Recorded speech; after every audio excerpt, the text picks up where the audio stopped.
Our second match is for the United States Tag Team Championship, which seems like a waste of a title, but we'll cover that another time.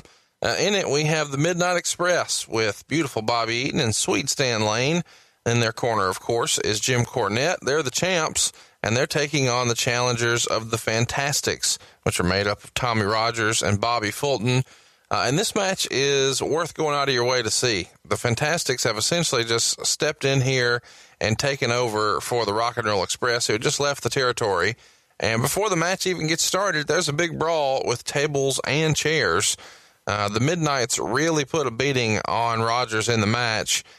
And at least for me, Tony, this seemed a little unusual or maybe out of place that we see guys using tables like this in Jim Crockett. And this is before, you know, the whole Terry Funk, Ric Flair pile driver deal, and a long time before ECW.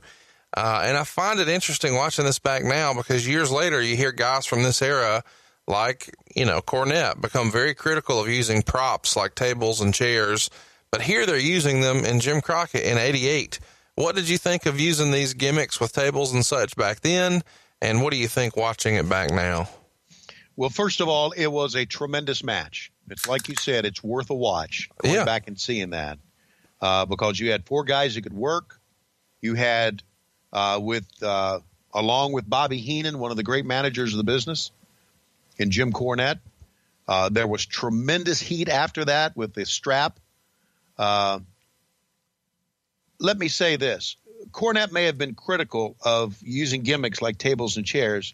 I think I know where Jim's coming from, and I'm going to agree with him here. If you use it sporadically, like they did, then it means something. If you use it just to use as a high spot and keep using it over and over and over, pretty soon those tables and chairs don't mean shit. But using it right there, showing how hot that angle was, to me worked.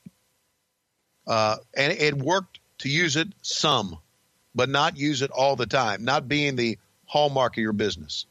And I like the way they used it.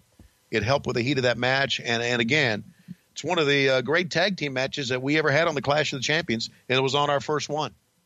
A false finish occurs when Cornette hits the wrong guy with his tennis racket, and Bobby Fulton tosses referee Randy Anderson over the top rope. And, man, Pee-wee is really sporting some hellacious hair here. Worth going out of your way to see. Yeah. Fulton then pins Eaton after 10 minutes and 20 seconds, and Tommy Young has quickly entered the ring to replace Anderson as the referee and make the count. So it looks like the Fantastics win the titles here. But, of course, the Midnight Express retain as the sanctioned referee. Randy Anderson did not make the count. So after the bout, the bad guys whipped up on the Fantastics with Cornette using his belt as a weapon for part of the beatdown, really laying some licks in. And this result does lead to the Fantastic winning the straps a few weeks later. Meltzer give this match 4 1/4 stars. I should mention here that this feud with the Fantastics and the Midnight Express actually won the 1988 Wrestling Observer Newsletter Feud of the Year award. The Midnights won the Tag Team of the Year for '88, and Cornette won both Manager of the Year and Best Interviews of the Year. So lots of noteworthy stuff here happening. Everybody agrees these guys know how to put on a great match. But let's talk about the finish, Tony. Fans have grown to refer to this scenario where a babyface seemingly wins the belt and then has the decision reversed as the Dusty finish. Do you think that name is fair considering how often Dusty used it? Do you think he used it too much? What's your feelings on the quote-unquote Dusty finish?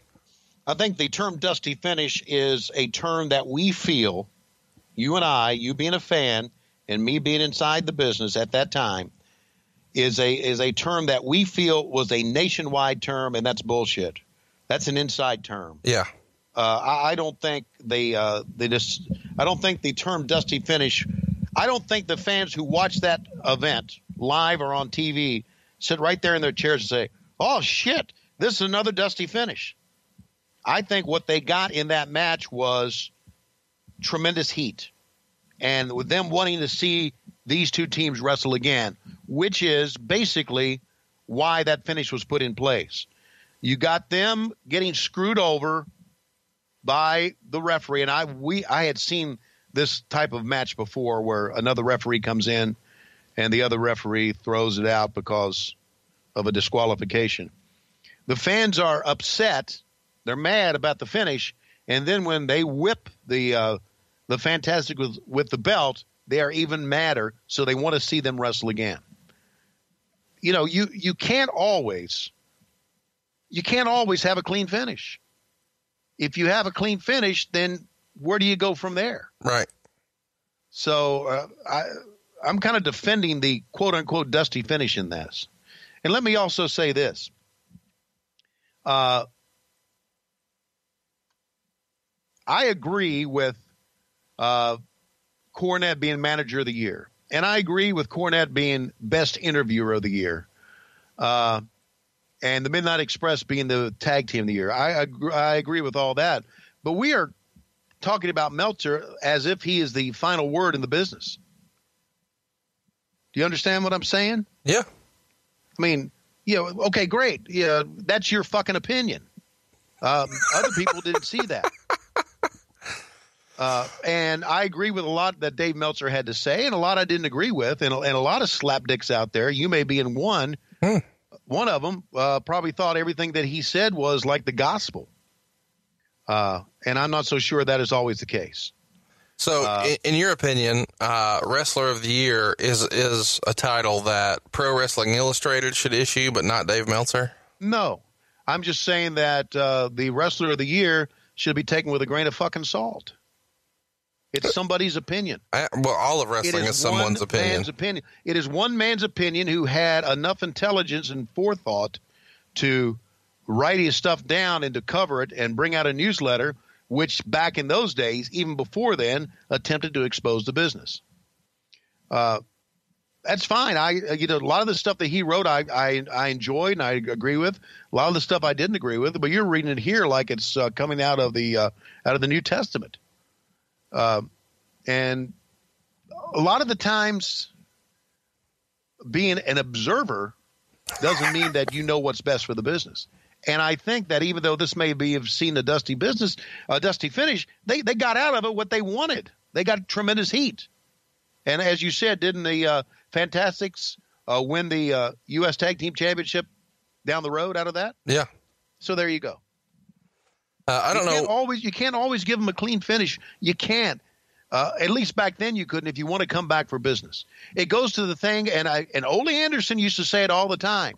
He said, eventually you put wrestler A against wrestler B, and he beats wrestler B, and then wrestler B turns around and beats wrestler A, and you show it, pretty soon you're going to run out of shit to show if you have all these clean finishes. And he's right. He's absolutely right. Was.